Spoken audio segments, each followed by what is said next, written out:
வணக்கம்.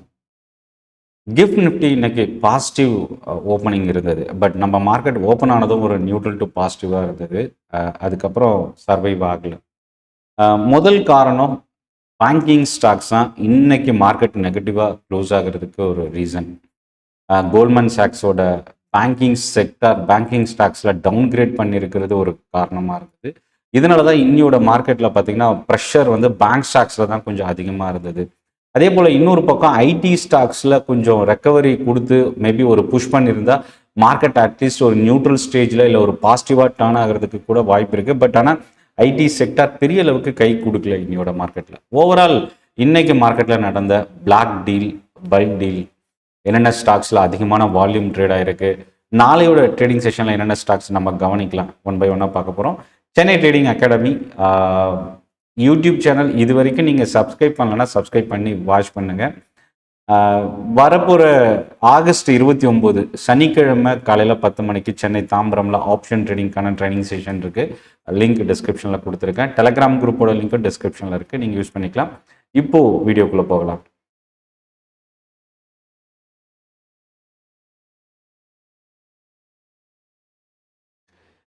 ஃபஸ்ட்டு நிஃப்டியிலேருந்து நம்ம ஸ்டார்ட் பண்ணலாம். நிறைய பேர் என்கிட்ட கேட்குற கேள்வி, மார்க்கெட் முடிகிறதுக்கு முன்னாடியே சார் நாளைக்கு மார்க்கெட் எப்படி இருக்கும் அப்படின்றதான் கேட்குறாங்க. ஆனால் நம்ம ஒரு விஷயம் நம்ம தெரிஞ்சுக்கணும். ஓப்பனிங் மார்க்கெட் நாளைக்கு எப்படி ஓப்பன் ஆகும் அப்படின்னா, இன்னைக்கு மார்க்கெட் முடிஞ்சதுக்கப்புறம் இதுக்கப்புறம் நடக்கிற குளோபல் நியூஸு, நம்ம domestic government news, fundamental impact, இது எல்லாமே சேர்ந்து குளோபல் மார்க்கெட்டோட கியூஸையும் எடுத்துக்கிட்டு தான் அடுத்த நாள் ஓப்பன் ஆகும். ரொம்ப சிம்பிளாக எக்ஸாம்பிள் சொல்லணும்னா, இன்னைக்கு ஈவினிங் ஓப்பன் ஆகிற அமெரிக்காவோட மார்க்கெட் எப்படி க்ளோஸ் ஆகுது, அங்கே இருக்கிற டேட்டா, இது எல்லாமே வந்து அவங்க இன்டர்னல் மார்க்கெட் மூவ்மெண்ட். இதை பொறுத்து அடுத்த நாள் காலையில் ஏஷியன் மார்க்கெட் காலையில் ஒரு 6 to 7 ஓப்பன் ஆகும். கிஃப்ட் நிஃப்டி 24 hours ட்ரேட் ஆகிறதுனாலையும் அதோட இம்பாக்ட் வந்து நம்ம இங்கே பார்க்க முடியும். நம்ம மார்க்கெட் இல்லாத டைமில் கிஃப்ட் நிஃப்டியோட சென்டிமெண்ட் என்னன்றதை தெரிஞ்சுக்கலாம். ஆனால் மார்க்கெட் ஓப்பன் ஆனதுக்கப்புறம் மார்க்கெட் சுற்றி நடக்கிற ஸ்டாக்ஸில் இருக்கிற நியூஸு, வால்யூமு, பார்ட்டிசிபேஷன், இது எல்லாமே வந்து அந்த சென்டிமெண்ட்டை மாற்றுறதுக்கு வாய்ப்பு இருக்குது. கிஃப்ட் நிஃப்டி மார்க்கெட் ஓப்பன் ஆகுது வரைக்கும் ஒரு இம்பாக்ட் இருக்கும். மார்க்கெட் ஓப்பன் ஆனதுக்கப்புறம் இங்கே என்ன மார்க்கெட்டோட மூவ்மெண்ட் இருக்கோ அதை ஃபாலோ பண்ணுறதுக்கு வாய்ப்பு இருக்குது. ஸோ இந்த ஃபேக்ட் தெரிஞ்சுக்கிட்டோம் அப்படின்னா நாளையோட மார்க்கெட் எப்படி இருக்கும், இப்போ இன்னைக்கு எடுத்துக்கலாம். நாளையோட மார்க்கெட் எப்படி இருக்கும் அப்படின்னா, இன்னைக்கு யூஎஸ் மார்க்கெட், அதாவது எப்பெல்லாம் குளோபல் மார்க்கெட்டை ஃபாலோ பண்ணும், எப்பெல்லாம் குளோபல் மார்க்கெட்டை ஃபாலோ பண்ணாது, இதை தெரிஞ்சுக்கணும். முதல் விஷயம் என்னன்னா, குளோபல் நியூஸ் இம்பாக்ட் பெரிய அளவுக்கு இருக்கும்போது குளோபல் மார்க்கெட்டை ஃபாலோ பண்ணும். ஆனால் அதை விட டொமஸ்டிக் நியூஸில் இம்பாக்ட் ஃபண்டமெண்டலாவோ இல்லை டெக்னிக்கலாவோ இருக்கும்போது நம்ம டொமஸ்டிக் மார்க்கெட்டை ஃபாலோ பண்ணும், குளோபல் மார்க்கெட்டை ஃபாலோ பண்ணாது. இது நிறைய டைம் நம்ம பார்த்துருக்குறோம். ஸோ இந்த ரெண்டு விஷயம் தான் மார்க்கெட்டை ட்ரைவ் பண்ணுறது. இன்னைக்கு பார்த்தீங்கன்னா லோயர் விக் பேரிஷ் கேண்டலில் ஃபார்ம் ஆயிருக்கு. பாடியை விட லோயர் விக் வந்து ரொம்ப லாங்காக முடிஞ்சிருக்கு. கடந்த 2 ட்ரேடிங் செஷனோட லோவை இன்னைக்கு உடைச்சிருக்கு. பட் க்ளோசிங் பேசிஸில் பேரிஷ் கேண்டலாக இருந்தாலும் லோயர் விக் ரொம்ப லாங்காக ஃபார்ம் ஆகிருக்கிறதுனால இன்னைக்கு மார்க்கெட் ஒரு நியூட்ரல் க்ளோசிங்கோட இண்டிகேஷனோட தான் முடிஞ்சிருக்கு. பெரிய அளவுக்கு வீக்னஸ் இல்லை அப்படின்னு சொல்லலாம். பட் ஆனால் மார்க்கெட் எப்போ நெகட்டிவ் சென்டிமெண்ட் அப்படின்னா, கிட்டத்தட்ட இந்த 24,000 தான் சப்போர்ட்டாக வச்சுட்டு தான் மார்க்கெட் கடந்த ஒரு 4-5 ட்ரேடிங் செஷனாக மூவ் ஆகிட்டு இருக்கு. ஸோ அப்போ இந்த 24,000க்கு கீழே ஃபால் ஆனால் மார்க்கெட் கீழே விழுந்துருமா அப்படின்னு நிறைய பேருக்கு கொஸ்டின் இருக்கு. பட் 24,000 உடஞ்சாலும் பிரச்சனை இல்லைங்க. க்ளோசிங் பேசிஸில் மார்க்கெட் 24,000க்கு கீழே க்ளோஸ் ஆகக்கூடாது. அதுதான் மேஜர் இம்பாக்டாக நம்ம இங்கே பார்க்கலாம். ஸோ பேங்க் நிஃப்டி, இன்னைக்கு நிஃப்டியை விட பேங்க் நிஃப்டியில் தான் கொஞ்சம் வீக்னஸ் அதிகமாக இருந்தது. அதை பார்க்கறதுக்கு முன்னாடி இன்னைக்கு செக்டோரல் இண்டெக்ஸஸ்ல என்னெல்லாம் சொல்லியிருக்கு அப்படின்றத பார்க்கலாம். 2 டைப் ஆஃப் இண்டெக்ஸ் இருக்கு. ஒன்று பிராட் மார்க்கெட், செக்டோரல் இண்டெக்ஸ். இதில் பிராட் மார்க்கெட்டை பொறுத்த வரைக்கும் மிட் கேப் இண்டெக்ஸ் வந்து இன்னைக்கு நியூட்ரலாக முடிஞ்சிருக்கு, ஒரு ஸ்லைட் பாசிட்டிவ். மற்ற இண்டெக்ஸ் எல்லாமே இன்னைக்கு கொஞ்சம் வீக்னஸ் இருந்தது, மிட் கேப்பை தவிர்த்து. இல்லை ஸ்மால் கேப் வந்து 0.3% கிட்ட இன்னைக்கு ஃபால் ஆயிருக்கு. இன்னைக்கு பிராட் மார்க்கெட்டில் அதிகமாக ஃபால் ஆன இண்டெக்ஸ்னா பேங்கிங் இண்டெக்ஸ் தான், பேங்க் நிஃப்டி தான் இன்னைக்கு கொஞ்சம் அதிகமாக ஃபால் ஆயிருக்கு.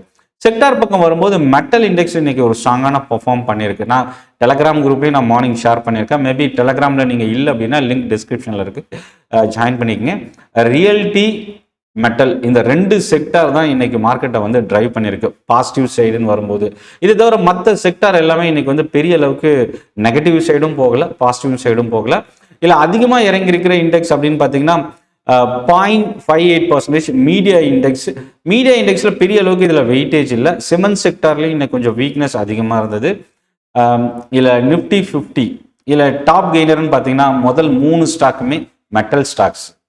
டாப் கெய்னரில் JSW steel, Hindalco, Tata steel, இந்த 3 company.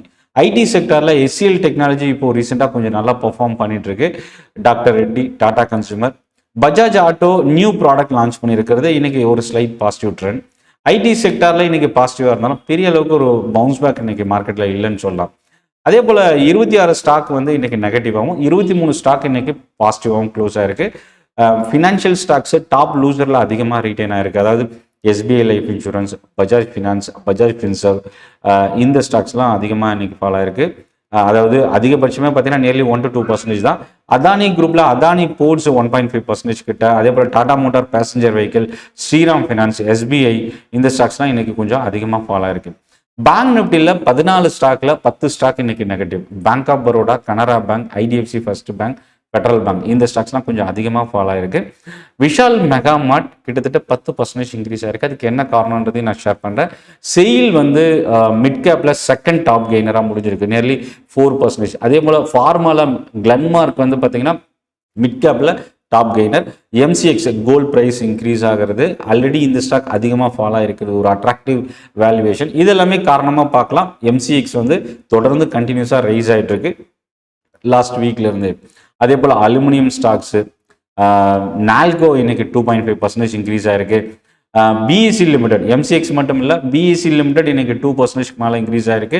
Cochin shipyard, Hindustan petroleum தொடர்ந்து கண்டினியூஸாக ஃபாலோ ஆகிட்டு இருந்த இந்துஸ்தான் பெட்ரோலியம். க்ரூட் ஆயில் இன்னைக்கு அகைன் ஒரு கூல் ஆஃப் நடந்திருக்கு. 1% கிட்ட டவுனில் இருக்கிறது. இந்துஸ்தான் பெட்ரோலியமில் இன்னைக்கு ஒரு ஸ்மால் பவுன்ஸ் பேக் நடந்திருக்கு. ஸ்மால் கேப்பில் BLS வந்து 10%க்கு மேலே ஃபாலோ ஆயிருக்கு. இதுக்கு என்ன காரணத்தையும் நான் ஷேர் பண்ணுறேன். இதை தாண்டி கிரெடிட் ஆக்சஸ், நெட்வெப் டெக்னாலஜிஸ், நெட்வெப் வந்து லாஸ்ட் வீக்ல பவுன்ஸ் ஆகினதுனால இந்த வாரம் ஒரு ப்ராஃபிட் புக்கிங் இருக்கு. ஸ்மால் கேப்ல டாப் கெய்னர்ல முதல் இடத்துல IDBI பேங்க் 8% கிட்ட இன்க்ரீஸ் ஆயிருக்கு. லாஸ்ட் வீக்ல urban company, Zepto, Swiggy, Instamart இந்த மாதிரி பிஸ்னஸ்ல சப்ளை செயின் பிஸ்னஸ்ல என்டர் ஆகிறதுக்கான ஒரு நியூஸ் கொடுத்துருந்தாங்க. அதுல இருந்து லாஸ்ட் வீக்ல இருந்து ஒரு ஸ்ட்ராங்கான வால்யூமோட இன்க்ரீஸ் ஆயிட்டு இருக்கு. இன்னைக்கும் 6% கிட்ட ரைஸ் ஆயிருக்கு. GHCL 4%, Brigade, Devyani, QSR stock, அதாவது restaurant based company, Sapphire foods, Devyani, இந்த ஸ்டாக்ஸ்லாம் இன்னைக்கு ஒரு பாசிட்டிவ் பையிங் இருந்தது. ஓப்பனிங்லேயே நான் இதை பற்றி டீட்டெயிலாக போட்டிருந்தேன். இன்னைக்கு ஸ்டாக்ல பெரிய ஆக்ஷன் அப்படின்னா ஸ்மால், மிட், லார்ஜ் எல்லாத்தையும் சேர்த்து பார்க்கும்போது பல்ராம்பூர் சின்னி இன்னைக்கு 5% 6% இறங்கியிருக்கு. BLS 11% கிட்ட ஃபாலோ ஆயிருக்கு. விஷால் மெகாமார்ட் 9% ரைஸ் ஆயிருக்கு. ரத்னமணி மெட்டல்ஸ் 14%, சாந்தி கீர்ஸ் 20%க்கு மேலே இன்க்ரீஸ் ஆயிருக்கு. இதை தாண்டி கோல்ட் சில்வரோட மூவ்மெண்ட், முத்தூட் ஃபினான்ஸ் இன்னைக்கு 5% கிட்ட இன்க்ரீஸ் ஆயிருக்கு. பேங்க் நிஃப்டி இப்போ இங்கிருந்தே நம்ம ஸ்டார்ட் பண்ணுவோம். இதில் நம்ம கவனிக்கக்கூடிய விஷயம் என்னன்னா, புரோக்கரேஜோட டவுன்கிரேட் தான் இன்னைக்கு முக்கியமான ரீசன் பேங்க் நிஃப்டி ஃபால் ஆனதுக்கு. Private sector bank, PSU banks இது எல்லாமே வந்து பார்த்தீங்கன்னா இன்னைக்கு ஆல்மோஸ்ட் ஒரு சில ஸ்டாக்ஸ் வந்து செலக்டிவாக டவுன்கிரேட் பண்ணியிருக்கிறாங்க. இந்த நியூஸும் நான் வந்து ஆல்ரெடி டெலிகிராம் குரூப்ல ஷேர் பண்ணியிருக்கேன். முத்தூட் அண்ட் மணப்புரம் 2% கிட்ட இன்னைக்கு ஒரு ஸ்ட்ராங்கான வால்யூமோட இன்க்ரீஸ் ஆயிருக்கு. கோல்ட் சில்வர் இன்க்ரீஸ் ஆகிறதும் க்ரூட் ப்ரைஸ் ஃபால் ஆகிறதும் ஒரு முக்கியமான ரீசனாக பார்க்கலாம். சுகர் ஸ்டாக்ஸில் தான் லாஸ்ட் வீக்லேருந்து தொடர்ந்து வால்யூம் அதிகமாகிட்டு இருக்கு. EID பேரி இன்னைக்கு வந்து பார்த்தீங்கன்னா 6% வரைக்கும் இன்னைக்கு இன்ட்ராடேல ரைஸ் ஆச்சு. இன்னொரு பக்கம் பல்ராம்பூர் சின்னி 5% நெகட்டிவாக ட்ரேட் ஆச்சு. டால்மியா பாரத், ரேணுகா சுகர் இதெல்லாமே வந்து பார்த்தீங்கன்னா ஒரு நியூட்ரல் டு நெகட்டிவ் சைடில் டர்ன் ஆச்சு. இந்த மாதிரி ஒரு மிக்சட், ஒரு கிளியர் டைரக்ஷன் இல்லாத ஒரு மூவ்மெண்ட் தான் இன்னைக்கு நடந்தது. இதுக்கு என்ன காரணம்னா, கவர்மெண்ட் சைட்ல இருந்து ஒரு இன்ஃபர்மேஷன் கொடுத்துருந்தாங்க. கவர்மெண்ட் சுகரோட ப்ரொடக்ஷன் வந்து இந்த இயர் குறையிறதுக்கு வாய்ப்பு இருக்கு. அதே போல முக்கியமான ஒரு சில நியூஸ் என்னன்னா, சுகர்ஸ் பிரைஸ் வந்து கண்ட்ரோல் பண்றதுக்கான ஸ்டெப் எடுக்க போறதையும் கொடுத்துருக்காங்க. ஸோ இது எல்லாமே கவர்மெண்டோட நியூஸ் இம்பாக்ட். ISMAன்னு ஒன்று இருக்கு, அதாவது Indian sugar and bio energy manufacturer association. இந்த ISMA என்ன சொல்லுதுன்னா, சுகர் ஷார்ட்டேஜ் இல்லை, இதுதான் சுகர் லாஸ்ட் வீக் இன்க்ரீஸ் ஆனதுக்கு காரணம். ஷார்ட்டேஜ் அதிகமாக இருக்கு, டிமாண்ட் அதிகமாக இருக்கு, ப்ரைஸ் இன்க்ரீஸ் ஆக வாய்ப்பு இருக்குன்றது. கரண்ட் சுகரோட பொசிஷன் வந்து ரொம்ப கம்ஃபர்டபுளாக இருக்குன்றத மென்ஷன் பண்ணியிருக்கிறாங்க. இந்த நியூஸ் தான் சுகர் ஸ்டாக்ஸ் ஃபால் ஆகிறதுக்கு ரொம்ப காரணமாக இருந்தது. முக்கியமாக ஃபெஸ்டிவல் ஸ்டார்ட் ஆகிறதுனால QSR ஸ்டாக்ஸில் இன்னைக்கு டிமாண்ட் அதிகமாக இருக்குது. தேவயானி, சஃபேர் ஃபுட்ஸை பொறுத்த வரைக்கும் ஸ்டேட் பேங்க் ஆஃப் இந்தியாவோட பிளாக் டீல் இன்னைக்கு ட்ரேட் ஆயிருக்கு. கிட்டத்தட்ட 10.4 லட்சம் ஷேர்ஸ் பிளாக் டீல் மூலயமா ட்ரேட் ஆயிருக்கு. யார் வாங்கியிருக்கிறாங்க, யார் செல் பண்ணியிருக்கிறாங்கன்றது மேபி போஸ்ட் மார்க்கெட் அப்டேட்டில் பார்க்கலாம். ஆனால் இதில் கவனிக்கக்கூடியது என்னன்னா, இன்னைக்கு இந்த ஸ்டாக் நியர்லி 2% கிட்ட ஃபால் ஆயிருக்கு. மீஷோ, லென்ஸ்கார்ட் இந்த 2 ஸ்டாக்கோட பிளாக் டீல் நான் ஆல்ரெடி ப்ரீ மார்க்கெட்டில் நான் அப்டேட் பண்ணியிருக்கேன். கிட்டத்தட்ட 970 கோடி ரூபா அளவுக்கு மீஷோவோட பிளாக் டீல். அதே போல் நியர்லி 4.5 கோடி ஷேர்ஸ் லென்ஸ்கார்ட்லேயும் ட்ரேட் ஆயிருக்கு. இதை பற்றின அப்டேட். ஆனால் இந்த 2 ஸ்டாக்குமே இன்னைக்கு ஒரு ஸ்லைட் நெகட்டிவ் தான், பெரிய அளவுக்கு வீக்னஸ் இல்லை. யார் வாங்கியிருக்கிறாங்க, யார் விற்றுருக்கிறாங்கன்றதை பற்றின டீட்டெயில் நான் டெலகிராமில் ஷேர் பண்ணுறேன். 15,000 கோடி ரூபாய்க்கு மேலே order, ultra mega order L&T receive பண்ணியிருக்கிறாங்க. பட் இந்த ஸ்டாக் இன்னைக்கு நியூட்ரலாக தான் க்ளோஸ் ஆயிருக்கு. வரப்போகிற அடுத்த செஷனில் நம்ம L&T கவனிக்கலாம். நியூ ப்ராடக்ட் லான்ச் பண்ணியிருக்கிற பஜாஜ் ஆட்டோ 0.8% இன்னைக்கு இன்க்ரீஸ் ஆயிருக்கு. Pulsar 125, Pulsar 150 new model launch பண்ணியிருக்கிறாங்க. கிட்டத்தட்ட ஒரு 93,000 ரூபாயிலிருந்து 1,05,000 ரூபாய்க்குள்ள பல்சர் 125ம், 1,15,000 1,23க்குள்ள பல்சர் 150யும் லான்ச் பண்ணியிருக்கிறாங்க. மேபி இது இவங்களோட மேஜர் ரெவன்யூ ஜென்ரேட் பண்ணுற ஒரு ப்ராடக்ட். டாடா பவரோட ரினியூவபிள் ப்ராஜெக்ட் ரிசீவ் பண்ணியிருக்கிறாங்க. பட் இருந்தும் இந்த ஸ்டாக் நியர்லி 0.5% இன்னைக்கு ஃபால் ஆயிருக்கு. எக்ஸாவேரோட அனலிஸ்ட் மீட்டிங் இன்னைக்கு இந்த ஸ்டாக் 5% இன்க்ரீஸ் ஆயிருக்கு. அனலிஸ்ட் மீட்டிங்கில் மேனேஜ்மெண்டோட கமெண்ட்ரி ஒரு பக்கம், ரேட்டிங் ஏஜென்சிஸோட ரேட்டிங் இம்பாக்ட் இன்னொரு பக்கம். இது ரெண்டுமே இந்த ஸ்டாக் ஆவரேஜ் வால்யூமை தாண்டி இன்க்ரீஸ் ஆயிருக்கு. நியர்லி 5% கிட்ட ரைஸ் ஆயிருக்கு. க்ரூட் ப்ரைஸ் பார்த்தீங்கன்னா ஃபால் ஆனது ஒரு காரணம். ரெண்டாவது அப்போலோ டயர் 4% கிட்ட இன்னைக்கு இன்க்ரீஸ் ஆயிருக்கு. இதுக்கு இன்னொரு காரணம் க்ரூட் ப்ரைஸு ஒரு ரீசனாக இருந்தாலும் யூபிஎஸ் இந்த ஸ்டாக்கை அப்கிரேட் பண்ணியிருக்கிறாங்க. ஸோ அது ஒரு ரீசனாக பார்க்கலாம். ஆரோ ஃபார்மாவோட USFDAவோட இன்ஸ்பெக்ஷன் இவங்களோட சப்சிடிஸ் அமெரிக்காவில் இருக்கிற சப்சிடி ஃபெசிலிட்டியில் கம்ப்ளீட் பண்ணியிருக்கிறாங்க. இது ஆரோ ஃபார்மாவுக்கு ஒரு பாசிட்டிவாக இருந்தாலும் நியர்லி இந்த ஸ்டாக் இன்னைக்கு 1% கிட்ட ஃபால் ஆயிருக்கு. Apollo micro system premier and explosive வாங்குறதுக்கான ஒரு நியூஸு. இது செபி கிளியர் பண்ணியிருக்கிறதுக்கான ஒரு நியூஸாக கொடுத்துருக்குறாங்க. ப்ரொபோஸ்டு டிரான்சாக்ஷன் சுமார் 1,550 கோடி ரூபா அளவுக்கு கொடுத்துருக்குறாங்க. மேபி இதை பற்றின மேலும் டீட்டெயில்ஸ் நான் ஆல்ரெடி டெலகிராம் குரூப்பில் ஷேர் பண்ணியிருக்கேன். ரத்னமணி மெட்டல்ஸ் 14% இன்னைக்கு இன்க்ரீஸ் ஆகிருக்கு. மெட்டல் ஸ்டாக்ஸோட ரேலி ஒரு பக்கம், கம்பெனியோட சப்சிடி எக்ஸ்போர்ட் மார்க்கெட்டில் கிட்டத்தட்ட ஆர்டர்ஸ் அதிகமாக ரிசீவ் பண்ணியிருக்கிறது இன்னொரு ரீசனாக பார்க்கலாம். சாந்தி கேஸ் 2 நாளில் கிட்டத்தட்ட இந்த ஸ்டாக் 40 to 50% கிட்ட அப்ராக்சிமேட்டாக இன்க்ரீஸ் ஆகிருக்கு. இன்னைக்கு 20% அப்பர் ப்ரைஸ். அதாவது டியூப் இன்வெஸ்ட்மெண்ட் இந்தியான்ற கம்பெனியோட ப்ரமோட்டர் பிளாக் டீல் மூலயமா 20.6 லட்சம் ஷேர்ஸ் வாங்கியிருக்கிறாங்கன்ற நியூஸ் மீடியாவில் வந்திருக்கு. இந்த நியூஸோட இம்பாக்ட் இந்த ஸ்டாக் இன்க்ரீஸ் ஆகிருக்கு. பட் ஆனால் இது கொஞ்சம் ரொம்ப நியூஸ் ஸ்பெக்குலேட்டிவ் நியூஸ் தான், அஃபிஷியல் அனௌன்ஸ்மெண்ட் இன்னும் வரல. டிவிஎஸ் சப்ளை செயின் 10% கிட்ட இன்க்ரீஸ் ஆகிருக்கு. ஒரு ஸ்ட்ராங்கான பையிங். ஜப்பான் கம்பெனியோட ஒரு MOU சைன் பண்ணியிருக்கிறதுக்கான நியூஸ் இந்த ஸ்டாக்குக்கு இன்க்ரீஸ் ஆகிறதுக்கு ஒரு காரணமாக இருந்தது. தமிழ்நாடு கவர்மெண்ட்டோட ஆர்டர் ரிசீவ் பண்ணுறாங்க கல்யாண் ஜுவல்லர்ஸ். இது இன்னைக்கு நியர்லி ஒரு 0.6% பாசிட்டிவாக இருந்தது. இதில் தாய்மாமன் தங்க மோதிரம் ஸ்கீமுக்காக கிட்டத்தட்ட 38,550 1 கிராம் கோல்டு ரிங்ஸுக்காக இந்த ஆர்டர் ரிசீவ் பண்ணியிருக்கிறதா ஒரு நியூஸ் மீடியாவில் வந்திருக்கு.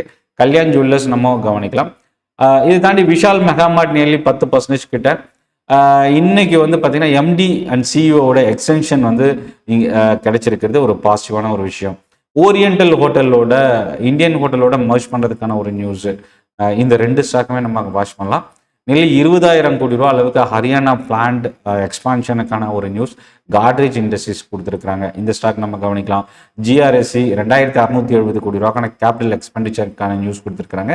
அதே போல் நியர்லி ஒரு 30,000 to 40,000க்கான ஆர்டர் ரிசீவ் பண்ணதுக்கான நியூஸ் கொடுத்துருக்காங்க. ஸோ டிஃபென்ஸ் ஸ்டாக்ஸில் இன்னைக்கு ஒரு மிக்சட் நியூஸ் இருந்தது. HAL ஒரு பக்கம் கொச்சின் ஷிப்யார்ட் பாசிட்டிவாக இருந்தது, இன்னொரு பக்கம் HAL நெகட்டிவாக இருந்தது. ஸோ இந்த ஸ்டாக் அதே போல் சீகல் இந்தியா ஆர்டர் ரிசீவ் பண்ணியிருக்கிறாங்க. ரொம்ப முக்கியமான நியூஸ் அப்படின்னா மேக்ரோ சைடில் பார்க்கும்போது டெல்லி NCRல ஹெவி ரெயின்ஃபால். இது பார்த்தீங்கன்னா ஏவியேஷன் செக்டாருக்கும் சரி, நம்ம இந்தியாவோட கேபிட்டல்ன்றதுனாலையும் மேஜர் ஆக்டிவிட்டிஸ் டிஸ்டர்ப் ஆகிறதுக்கான சான்சஸ் இருக்குது. UPI கொண்டு 10 வருஷம் கம்ப்ளீட்டாக இருக்குது, digital payment revolution.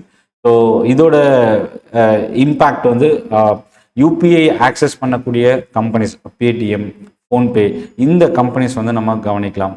Medicine டிவைசஸ்க்கான health மினிஸ்ட்ரியோட ஒரு ப்ரொபோசல் கொடுத்துருக்குறாங்க. இதுதான் இன்னைக்கு ரொம்ப மேஜர் இம்பேக்ட் அப்படின்னு சொல்லலாம். ரூல்ஸ் வந்து சிம்பிளிஃபை பண்ணுறது, டெஸ்டட் ஃபீஸ் வந்து ஸ்டாண்டர்டைஸ் பண்ணணும், business improve ease of doing business வந்து இம்ப்ரூவ் பண்ணணும், எலிஜிபிள் மெடிக்கல் டிவைசஸ்க்கு ஃபாஸ்டர் மார்க்கெட் ஆக்சஸ் கொடுக்கணுன்றத, இந்த மாதிரி ஒரு சில பாலிசி ப்ரொசீஜர்ஸ் வந்து ஹெல்த் மினிஸ்ட்ரி ப்ரொபோசல் கொடுத்துருக்கிறது. இப்போது நம்ம இந்த medical diagnostics related health care stocks நாளைக்கு நம்ம கவனிக்கலாம். ஸோ இப்போது 24,000 தான் ரொம்ப ஒரு குரூஷியல் லெவல். அந்த லெவலுக்கு கீழே க்ளோஸ் ஆகாமல் இருக்கிற வரைக்கும் இந்த லெவல் மேபி ஒரு neutral to positive trend continue ஆகிறதுக்கான சான்சஸ் இருக்குது. மேலும் மார்க்கெட் அப்டேட், ஸ்டாக் நியூஸ் நீங்கள் ரிசீவ் பண்ணணும் அப்படின்னா, தெரிஞ்சுக்கணும் உடனுக்குடன்னா நம்ம டெலகிராம் சேனல் நீங்கள் ஃபாலோ பண்ணுங்கள். லிங்க் டிஸ்கிரிப்ஷனில் இருக்குது. வர சனிக்கிழமை ஆகஸ்ட் 29 ட்ரைனிங் செஷன் இருக்குது. அதுக்கான லிங்க்கும் டிஸ்கிரிப்ஷனில் கொடுத்துருக்கேன். நன்றி, வணக்கம்.